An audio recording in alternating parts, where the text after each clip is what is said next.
पिछले कई दिनों से 3 से 4 दिनों से ये प्रोटेस्ट चल रहा है अपनी वेजेस को बढ़ाने के लिए।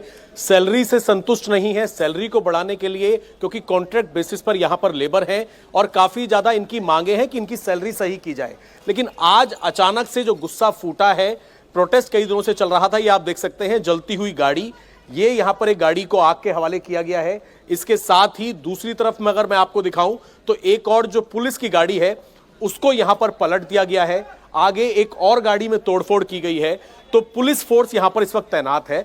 इन लोगों की मांग यह है कि ये लोग जो कॉन्ट्रैक्ट बेसिस पर हैं, अलग अलग कंपनियां हैं, 3 से 4 यहां पर कंपनियां हैं। ये देखिए, ये दूसरी गाड़ी, इसको भी आग के हवाले कर दिया गया है। ये भी प्रशासन की गाड़ी है और इसको पलटा गया, आग के हवाले किया गया। अभी आप यहां पर देखेंगे पत्थर ही पत्थर यहां पर आपको सड़क पर नजर आएंगे, पथराव किया गया। पुलिस फोर्स यहां पर मौजूद है। अगली तीसरी गाड़ी आप देखिए, इस तीसरी गाड़ी को भी जलाकर खाक कर दिया गया और ऐसे ही आगे एक और चौथी गाड़ी है, यानी कि 4 गाड़ियों में आग लगाई गई। आग के हवाले इन गाड़ियों को कर दिया गया।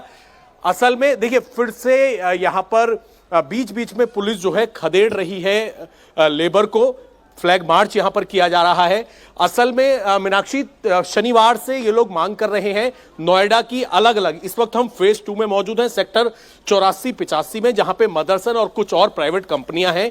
इन लोगों की मांग है, असल में इन लोगों को अस्थायी तौर पर जरूरत के हिसाब से साइट पर बुलाया जाता है और जो इनके वेजेस जितने होने चाहिए उससे संतुष्ट नहीं है। एग्जैक्ट इनके कितने वेजेस अभी हैं, कितनी सैलरी है, इस बारे में अभी कोई जानकारी नहीं मिल पाई है। इनके जो प्रतिनिधि हैं उनसे हम एक बार बात करेंगे। लेकिन फिलहाल स्पॉट की इस तरह की स्थिति है कि पुलिस जो है सिचुएशन को कंट्रोल में करने की कोशिश कर रही है, क्योंकि जो प्रोटेस्ट कई दिनों से चल रहा था आज अचानक से वो भड़का है, क्योंकि कई जगह रास्ते ब्लॉक भी थे।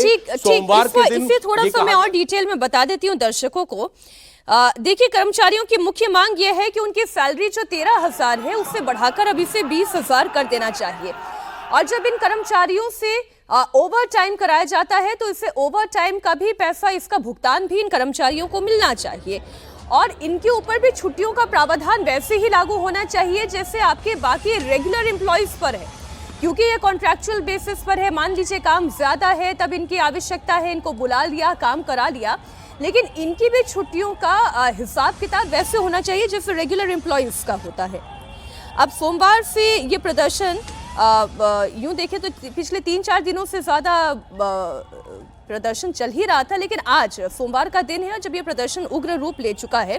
और तस्वीरें हम देख रहे हैं। अजीत जी, ये पूरा मामला है, जाहिर है महंगाई जिस तरीके से बढ़ रही है, मैं बड़े कॉमनर बन के मैं ये बात समझने की कोशिश करी हूँ कि कोई यूं ही तो सड़क पर नहीं निकल जाता, पथराव नहीं कर देता, आगजनी नहीं कर देता। परेशान है, व्यथित है। 13,000 सैलरी मिल रही है और 20,000 की सैलरी की बात वो कर रहे हैं। नहीं सुनी जा रही बात, इसलिए हिंसक हो गए हैं। देखिए, नहीं, ये बड़ा मामला है। ये अब पिछले ही साल भारत सरकार ने, प्राइम मिनिस्टर ने उनकी पहल पर नए लेबर कोड लागू हुए हैं। अब उस नए लेबर कोड का सम्मान करना हर प्राइवेट कंपनी का भी काम है कि आप उस नए लेबर कोड के हिसाब से लोगों को वेतन दें, उनको भत्ते दें, उनकी छुट्टियां दें। उसमें साफ साफ लिखा हुआ है, एक तो सबसे पहले ये समझना चाहिए कि न्यूनतम वेतन का एक प्रावधान है कि न्यूनतम वेतन 18,000 रुपये होना चाहिए। उस न्यूनतम वेतन में क्या बढ़ोतरी कर सकते हैं? कॉन्ट्रेक्चुअल लेवल पर जो बेसिक आपने कहा, ये 13,000 रुपये की एक सैलरी कॉमन है, कई जगह तो इससे भी कम है, 11,000 12,000 रुपये देते हैं लोग। तो उसमें एक इंक्रीमेंट ऐसा होना चाहिए है जिससे वो सम्मानजनक जीवन जी सके और जो महंगाई की दर है उसके अनुरूप हो। तो महंगाई की दर है, जिस रफ्तार से महंगाई बढ़ी है, और अभी आज के समय में तो और ज्यादा महंगाई बढ़ी हुई है गैस की उपलब्धता और दूसरी तमाम चीजों की वजह से, तो तत्कालिक कारण यह है भड़कने का। लेकिन लॉन्ग टर्म में आप देखें तो वो जो लेबर कोड है, न्यूनतम वेतन की जो का जो नियम है, उसका पालन नहीं करती हैं कंपनियां, और इसकी वजह से ये सिर्फ अभी सारी कार्रवाई इन मजदूरों के खिलाफ होगी। लेकिन एकदम सवाल पूछा जाना चाहिए उन तमाम कंपनियों से जो इनके जो लेबर कोड का पालन नहीं कर रही है, न्यूनतम वेतन के नियम का पालन नहीं कर रही है। इससे थोड़ा सा और बैकड्रॉप में ले जाती है और अभय भी मेरे साथ जुड़े हुए हैं। अभय, ये मजदूरों ने जो हंगामा किया है, ये हंगामा हरियाणा में भी हुआ था। अच्छा, कुछ आपके साथ लोग जुड़े हुए, आप डायरेक्ट उनसे बात करें। ओवर टू यू अभय। देखिए मीनाक्षी, जो यहाँ पर लेबर हैं जो कि अलग अलग कंपनियों में काम करते हैं, खास तौर पर मदरसन कंपनी में काम करते हैं, कुछ लेबरों से बात करते हैं कि मांगे क्या हैं। क्या नाम है आपका? अमित। अमित, पिछले कई दिनों से प्रोटेस्ट चल रहा था, मांग क्या है आप लोगों की? मांग सर हमारी ये है, हमारी सैलरी 20,000 होनी चाहिए। हाँ, अभी कितनी सैलरी है? अभी सर सैलरी हमारी 10,500। 10,500। हाँ, कॉन्ट्रैक्ट बेसिस पर है आप लोग? नहीं कॉन्ट्रैक्ट बेसिस पे नहीं है, HR तरफ से भर्ती करते हैं, तो HR वाले करते हैं भर्ती बंदों को। तो मतलब सैलरी कम है, इसको लेकर मांग थी।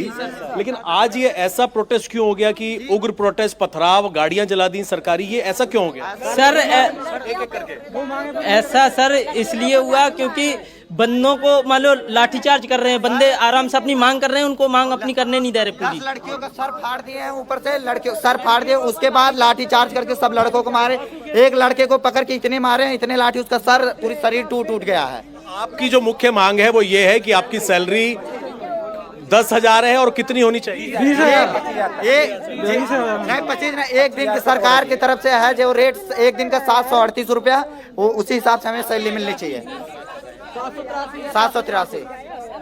जो शांतिपूर्ण तरीके से प्रोटेस्ट चल रहा था शनिवार से, आज इस तरीके का प्रोटेस्ट क्यों हुआ? ऐसे कैसे मांगे पूरी होंगी? लड़कियों के ऊपर लाठीचार्ज कर रहे हैं, लड़कियों के ऊपर लाठीचार्ज कर रहे हैं, लाठीचार्ज कर रहे हैं।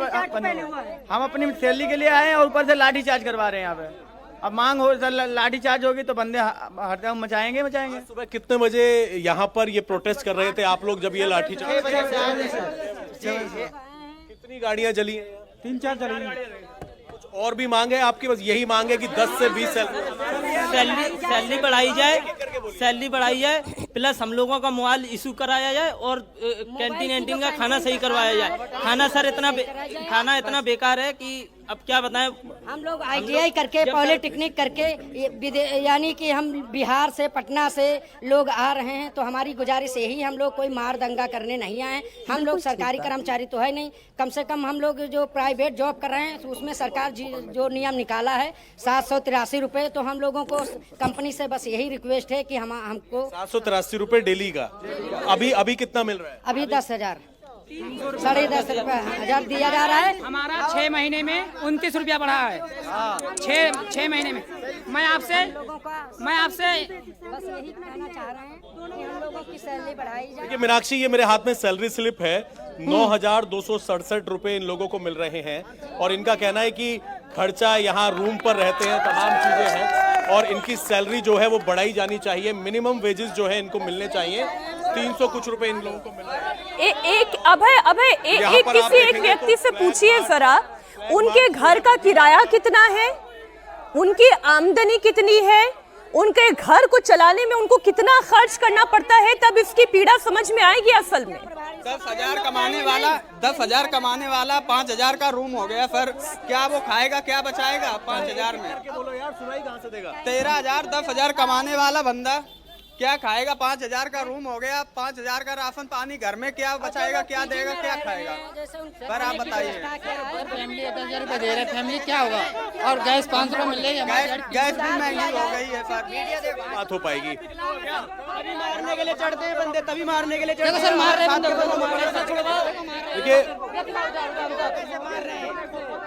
देखिए यहाँ पर जो मांग है वो इस बात को लेकर है कि ये लोग प्रोटेस्ट कर रहे थे, लेकिन अचानक से आज सुबह लाठीचार्ज यहाँ पर हुआ।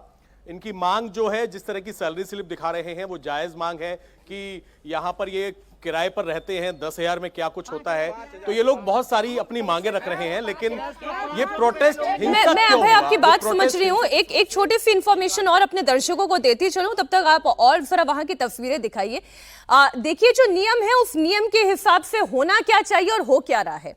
नियम यह है कि जो आपके अनट्रेन्ड मजदूर भी हैं, यानी कि जो जिनके अंदर कोई कुशलता नहीं है, लेकिन जब वो कहीं ज्वाइन करते हैं तो धीरे धीरे उन्हें कुशल बनाया जाता है, उन्हें काम सिखाया जाता है। तो जो अकुशल श्रमिक है उनका वेतन भी न्यूनतम कितना होना चाहिए? 15,220 होना चाहिए।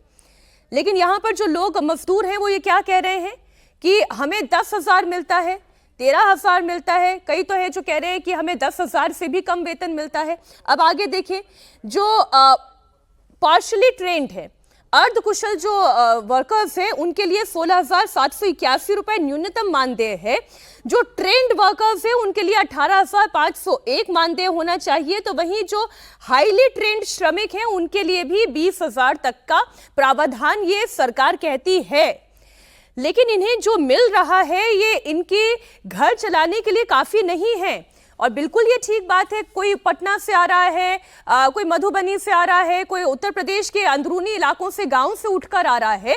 नोएडा जैसे शहर में जहां 5,000 रुपए का एक छोटा सा कमरा मिलता है, वहां पे 1,500 हजार का कोई सिलेंडर खरीद रहा है। खाएगा क्या, कमाएगा क्या, बचाकर अपने गांव भेजेगा क्या? ये एक बहुत बड़ी चिंता। एक छोटा सा कमेंट राजकुमार जी मैं इस पे आपका ले लूं। मीनाक्षी जी, बड़ी गंभीर समस्या है ये, और मानेसर में शुरू हुआ था पिछले हफ्ते, उसके बाद जैसे आपने कहा कि 3-4 दिन से नोएडा में चल रहा है, तो सवाल ये उठता है कि 4 दिन में एडमिनिस्ट्रेशन ने, खासतौर पर लेबर डिपार्टमेंट ने किया क्या? ये तो उसकी जिम्मेदारी बनती थी। उसने कोई कारगर भूमिका नहीं निभाई, कोई समाधान नहीं निकला, इसलिए हालात यहाँ तक पहुँचे। दूसरी बात, एक और इसमें पहलू है, वो ये कि एक नया ट्रेंड चला है पिछले कुछ सालों से कि फैक्ट्रियाँ सीधे भर्ती नहीं करती हैं, वो थर्ड पार्टी से लेबर बुला लेती हैं। तो डायरेक्ट जिम्मेदारी आपकी कोई बनती नहीं है, किसी तरह की कोई लायबिलिटी, कोई सोशल सिक्योरिटी की किसी तरह की बनती नहीं है। और बीच में जो ठेकेदार सप्लाई करता है वो कितना शोषण करता है, वो एक नया सिस्टम पैदा हो गया शोषण का। तो कुल मिलाकर के इन चीज़ों को एड्रेस करने की ज़रूरत है। जो आदमी अपना राज्य छोड़ करके, घर परिवार छोड़ के यहाँ आ रहा है, तो इसलिए आ रहा है कि उसको परिवार चलाने के लिए बिल्कुल आप ठीक कह रहे हो सर। अगर यहाँ सर्वाइव नहीं कर पाएगा तो भेजेगा क्या वो? बिल्कुल बिल्कुल ठीक बात है।